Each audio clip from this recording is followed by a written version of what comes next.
Hi, thank you for joining us for the Top Brass again. I'm so impressed. I see my numbers rising. People are watching. Please leave comments too. I'd love to know what you're thinking about the topics that we're doing and how you're liking them, the length of it. I always say we're going to be brief and then we're 30 minutes long. So just so everybody knows, you're probably in this for another 30 minutes. But hopefully you find it valuable, insightful. And today I have with me Danielle Brooks, who is the newly appointed Director of Learning and Impact for the Center for Nonprofit Excellence. Hopefully I got all of the words right there, and you You can correct did. me if I'm wrong. And we're going to be talking about nonprofit fundraising. So Danielle and I are in the same world as far as supporting nonprofits from two different aspects though. So Danielle, if you will introduce yourself a little bit better than I did, tell us who you are, what you're doing, and then let's talk about fundraising. Wonderful. Thank you so much for having me, Jennifer. It's a pleasure and an honor to be here with you. As she said, my name is Danielle, and I'm with the Center for Nonprofit Excellence. In my current role, I am supporting one of our regional partners in the Central Virginia area called the Path Foundation. And the Path Foundation contracted with CNE to provide capacity building support to nonprofits in the region that they provide funding to. And what that looks like is working with boards and executive directors to help them do more good and to do it more efficiently and more effectively through programming, thought partnership, and just providing them support with tools and resources as well. And you do a fantastic job. I know you and I have been working together for a while. I've done some of the workshops that CNE presented for their audiences, and it's been so much fun. They're so interactive, even though, you know, some of it happened during COVID where it was all virtual when it used to be all in person, but they're still really interactive, which I love. As a speaker, I can tell you engaged audiences who sort of mix and mingle as you're going and offer feedback throughout. They've been fantastic. And I know the support that you provide is really valuable to the community members in the nonprofit world. Thank And you. so I know all of that has changed so much since the pandemic happened. I remember hearing a lot of nonprofit leaders, you know, as the governor was shutting down the state and everybody was quarantining and nobody really knew what we were doing. We were all sort of, you know, in this chaotic mode. I heard a lot of nonprofit leaders say, you know, we just don't feel comfortable asking people for money right now. So many people are suffering. We can't ask for money. And I kept thinking, no, no, no, that's not right. I mean, there was a lot of suffering and a lot of terrible, you know, traumas happening around everywhere. However, there were a lot of people who were doing, you know, wonderfully. It didn't affect everybody the same way. And it was a way I thought to engage more with your donors and your community to find out, okay, are you having a hard time? If you are having a hard time, can we support you in some way? And if you're not, can you help support us a little bit more? And I didn't see, you know, I could be wrong, but the ones I talked to, I didn't see them doing that. And I know even though we're not in the same phase of the pandemic now, it's changing the landscape of fundraising. So tell me what you see from your side of it and what you're thinking right now. Great. You're so insightful, Jen. I think we were seeing the same thing. I like to say there was this tension around nonprofits and their creativity and nimbleness, but also being very stagnant in some ways around how we've always done things. And it took a while for some of them to really get their arms around how to adjust and adapt with fundraising in the times of the early pandemic and even beyond. So while they were very passionate and seeing this need in the community and creating these great programs and opportunities to create thriving communities, really had difficulty shifting gears with storytelling and seeing where their mission was able to meet the moment in all that was going on. And so what we saw with some successful nonprofits, they did find a way to leverage what was going on in the community, in the broader news landscape, and saw tremendous revenue come in. I think more people were at home. They had an opportunity to slow down, to think about, be a little more thoughtful about how they wanted to serve their community. As you indicated, many people were at home, but still very much employed. They were just working from home, and it caused them to slow down and really want to serve their communities. And so as we moved a little bit further into the pandemic, we did see an increase in nonprofits being able to take that time to connect with donors, to connect with the community. One of my colleagues that I work closely with as well, we saw a huge increase in volunteers, which again also resulted in, as you bring volunteers and bring them closer to your organization, you do have an increased opportunity to have more donors as well. I So did the see that. way I like to look at that, yeah, I think those that were able to apply that same creativity and nimbleness to their mission to fundraising were very successful in moving forward. And then many others, they caught up. There were just some that did very well throughout the entire pandemic, and probably about a That's year good. in, I think we brought everybody else along the way. Yes. We need to showcase those. I want to see those. I saw the same thing. A lot of people going, okay, I have more time now. I'm not going out to eat. I'm not doing this. Let me volunteer. And I did see a lot of people adapting their volunteer opportunities because a lot of it couldn't be done in person anymore, but Right. they still needed the help. So they were figuring out how can we allow our volunteers to do things without being here in person. And I saw a lot of people, nonprofits, adapting their programming to either be more helpful or just to be more virtual. Yes. But you're right, and I love what you said, that phrase is resonating in my head, and I'm going to write it down when we get off. Hopefully I'll remember it, where you said, make sure your mission meets the moment. Mhm. I love the way that sounds. That's a new program right there. That's a that's another workshop we can do. Um, but you're right. And one of the things that I found in working with nonprofits is getting your mission aligned with just the current times that you're in, because some of them are old missions and they just have old vocabulary that we don't really use, or that it doesn't resonate with people anymore, or Right. really just to make it meet your board, to get the Exactly. board engaged. If they start helping to create or just tweak it, really, I don't ever advise people, you don't want to change your whole mission, but you Mhm. want to change the way it's stated. And it really helps a board engage further with their organization, which I think is part of what you and I started chatting about earlier. Is part of fundraising is how engaged is your board, and are they Absolutely. helping? Because I work with a lot of organizations that have working boards, but even if they're just governing boards, they're expected to do some amount of fundraising. So have you seen that increase, decrease, or do anything as far as board engagement since the pandemic? No, two things I thought about as you were talking. One, definitely the board engagement is key, and ensuring that they understand that they are ambassadors for the organization. And I think you can do a couple things. Organizations really want to equip board members with talking points. Maybe have some practice at a board meeting where you talk through that elevator pitch, and that might be a little bit of old school term, but why are you serving on this board? For them to be able to tap into their passion about why they're serving, but then the nonprofit staff is providing them with data and information to make that compelling case for support.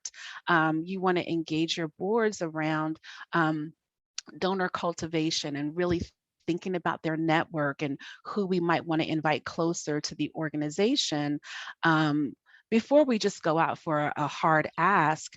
But it's all part of bringing people closer in so that we can, again, see if our mission aligns with their personal values first and build those relationships. So I like to really use the board as that extension of the staff in building our relationships, being ambassadors of the organization, and of course, working in that philanthropic realm as well. If And they it have is personal, magical when they do that. I have to it tell you, as is, somebody who yes. used to be an executive director, there was nothing more attractive than walking into a group of business people and seeing board members with name tags on that said, like chairman Yes, of the whatever organization. And I was like, oh my gosh, they go out in public and they're advertising yes, that they volunteer And there's something different, I think, about when either the board chairperson or just a board member says to somebody, I volunteer on the board of this organization. It's a fantastic organization. You should get involved. You should donate. You should volunteer there. It's a different feel when a board member makes that ask than when a staff member makes that ask. And it's just, it doesn't matter how well you do as a staff member, when a board member says it, it has a little bit more resonance, I think, because It as a does. staff member, you need those things to run your programs and to pay your own salary. As a board Right. member, you're a volunteer saying, I do this for free because it's awesome. It's not my Exactly. job. I volunteer for this, and it has so much power. So It carries so I'm a much more big weight. champion of like, Yes. board members, go out there and say it. Yes. And sometimes you have to encourage them because they are doing it because they are so passionate, and maybe they don't even think it's a big deal, and they might not understand the power that they have in just igniting other people's passion, because that's just who they are. Some people have been, grown up volunteering, very much entrenched in the community and want to do it. But truly, it carries so much more weight when we have our board members out there advocating for us. Just like you said, by wearing a pin, it is a wonderful thing to Yes. see. I did the first time I went to a chamber networking group and I saw board members of other organizations with name tags, and the organization, I went out and had name tags printed for all my board members. I was like, here you go, gift for me. Go you. Yes, yes. Um, And then something else you mentioned when you were talking about volunteers and how things had to shift. Another trend that I think we saw with the pandemic was really a need to leverage technology. And I was able to see that from both sides. We did see our funders really make efforts to create more unrestricted grant opportunities to provide nonprofits with the funds they needed to make investments in hardware and software, which would traditionally have been this overhead expense. And, nonprofits are just, used to running on a shoestring and hand-me-down computers, that already were past their life cycle, and you oh, yeah. really can't keep up in this era with fundraising if you do not have those technology tools. And again, that's everything from your hardware, software, being able to leverage social media, email marketing, and just the increase in kind of peer-to-peer fundraising, being able to again leverage your board to share your social media posts or create. Mhm. I know when I was in ED, we just were getting board members into creating like those birthday fundraisers, and it's just additional revenue stream. Or people, you get to increase who has awareness of your organization from outside of your That local was another area. thing for Because me, is like, just yeah, go like my posts. I'm like, how hard is exactly. that? Get on our account, hit like and follow. Yes, It's such a small thing that we don't think about. We do it every day for everybody else. But yeah, exactly. I had a coaching session with a client a few weeks ago where the board and staff were all present, and they were talking about some of the fundraisers and events and social media things coming up. And some of the board members were asking questions. And I was like, okay, wait a minute. I was like, do you have your board members on your email list? Are they getting any of this information ahead of everybody else, or at the very least with everybody else? And like, for Right. board members, are you online looking for your organization's, Facebook account, LinkedIn account, Instagram account? Like, go follow those, share them, Yes. because the board members didn't even know some of the things happening. They weren't on the email list. They weren't following the social media. And I was like, no, you guys, you've got to put this together. You have Yeah, to and I would follow. say yeah, and it's worth it to make the investment to either, outsource that to get some help with brushing up your website, or, a lot of the email marketing platforms, they have free accounts to start up to so many subscribers. So it's definitely worth the investment and will pay huge dividends. Again, for me, I would always say that's a better use of your time than trying to have a bunch of events, which nonprofits love to have to do fundraising. And I That will, is a whole nother that's a whole 14-hour nother conversation. conversation. But it's just, You can go so much farther faster with investment in technology and But software. what you said earlier was right. We get so entrenched in our operational, routine. Yes. And I think that's just a human nature. Right, right. You do it this way and you get used to doing it this way. When someone comes along and it's a roadblock and you figure out how to go through that roadblock by keep doing it this way. And it's Right, like, let's talk about changing some of these things. I know it's uncomfortable. And right. it is one of the things that personally I'm working on lately is getting more comfortable with being uncomfortable, doing things out of order. Yes. Don't do this today. Try doing this instead and just seeing how you feel and how it goes. Because I think what a lot of people do is you think you're being more effective or efficient just because you do something routinely and you're good at doing Mhm. it that way. But if you stop and think and make yourself do the uncomfortable thing, learning something new, doing something different, and a lot of times it takes an outside perspective of someone saying, "Wow, why do you do it that way? You just made your life so much harder." Right. Um, and it's just difficult learning new things. But I think if you can take your own self outside of the situation and look in, or if you can bring someone in who has an unbiased perspective, you can see a lot of those places where there's room for improvement, where there's room for, oh, but if you use this program instead of that one, it would be so much easier and so much less Yeah. time consuming, more effective, more efficient. And that's the thing that I'd really love to see, because I want every nonprofit to raise all the funds that they need for their budget and beyond. Yes. Put some aside, make the profit. We're gonna, forget the profit's a dirty word. It is not. Make some It's money, not. set it aside, have a cushion. I feel I get heartbroken about it because I know I was in the same boat where it was like, if you don't do it just right, can you make payroll next month? Exactly. And it's like, please don't cut it that tight. Don't be that close to that, Mm-mm. no buffer zone, because then you're out of a job.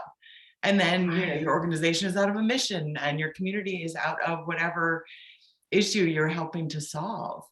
And so I would really love to help everybody, with all of their fundraising needs. I know it's one of the things that people tend to shy away from. I don't know if you've seen the same experience where board members love to spend more time. They want to help. They want to volunteer. They want to do good things. But when it comes to fundraising, they're like, I don't want to ask people for money. It's like, well, you really need to. You Yeah. have to be able to be comfortable saying, we do this wonderful thing. Here's our value proposition. This is what we offer, and we need your support. And what I try to tell people is don't make it a sales pitch. Mm-mm. Um, don't make it oh, we're so poor, we need your money, and don't make it No. a hard sell. No. Tell your story, show your value, and do ask. My girlfriend has an expression: if you don't ask, the answer is always no. Exactly. And I mean, it's like you're exactly right. I always say, you want to have a compelling story. Arm and equip your board members with information that they can use to create that impactful ask.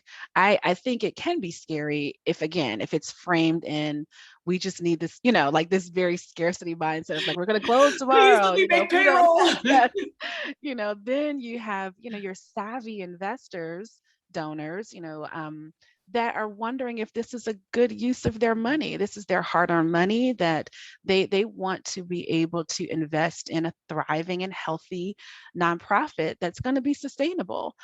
So I think it's important to have the storytelling around your impact, have some of those heartwarming kinds of stories as well, depending on what you do. But again, we saw, you know, even beyond service nonprofits, the arts and other things that, really saw, you know, that they might be closing forever, and had groups and people that rallied around them because people thought it was very important to have this thing in their community, and they wanted it to be sustainable. They wanted to be able to have those.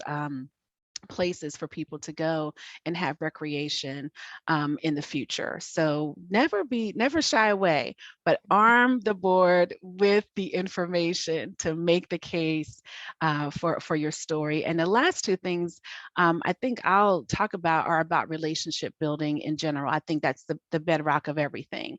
We can't continue to be in a transactional relationship with donors. I think donors want to have that ongoing relationship, understand what the impact is, communicate with them outside of asking for a Right. financial Yes. contribution. And so, on that note, I think it's important for those who are seeking grant opportunities to really make a relationship, make an effort to have a relationship, to connect with staff members at different funding organizations. Um, we have a tool, the funding directory online, where they're available, I know at our Path Resource Center, but wherever this podcast might end up, usually libraries have access to that tool as well. And you can It is search great. And it's in for DC. And grants. Yeah, if you feel you like can. making the trip, the foundation center is in DC and you can go directly there to the place. I've been there. It's great. And the people there are wonderful and they know everything. I know you're at the Path Resource Center and I'm sure Yeah. you can do your best with teaching everybody, but it can be overwhelming. I don't know how many other people at the resource center can help or if it's just you. Um, because I've Um, used it, and if you don't have someone showing you how to use it, you can go in circles forever. But when you know how to use it, it has everything in it. Oh my And gosh, it has the wonderful. people, like, it will give you the board members, you can figure out their LinkedIn profiles, sometimes they're linked there, you mentioned that earlier, see who knows who. But specifically at our Path Resource Center, we do have the great fortune to have a grants coach that's a volunteer. And so, Joan Hedgecock is wonderful. You can contact me, to set up a session with her if you're in, Culpeper, Rappahannock, or Fauquier County, and she will sit with you and do a tutorial on how to do advanced searches, and you can Those are save great. your searches and email them Can to I tell you, yourself. if you're watching this right now and you want to find every bit of information about every funder, this is the absolute best thing to do, but you do need someone to teach you the system. Yes. And finally, I say, your own donors, get to know your donors. I think it's important to keep the lines of communication open, understand why they're giving, make time, get out of your routine, as Jen said, and create space to do some different things, to really hear from your donors. Maybe equip your board to have conversations around planned giving, with some of your long-term supporters. Really begin, to have those conversations, or, understanding maybe how to engage the next generation within that family. Get to know your long-term donors, and kind of what may be changing or shifting for them. I know, again, a past job, we had a long-term donor that, he reached out to me as they were selling their home and about to move out of the area, and had all of these items that, he was trying to figure out how to donate or sell, and it just dawned on him to think about the organization I was with, and so those are just again, being available to have those conversations. I just happened to be available, and we were able to do, work with an auction company to create a nice Oh, great. sale and generate some revenue, just because they were downsizing That's and awesome. And I love what wanted to you're talking somehow support about us. Yeah.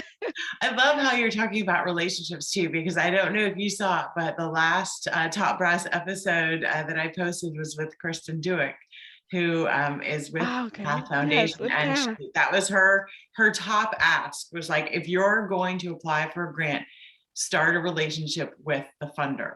And Yes. so, your funders are, can be grant foundations, they might be your donors, but you're right. Right now, it's all about building those relationships and getting to know.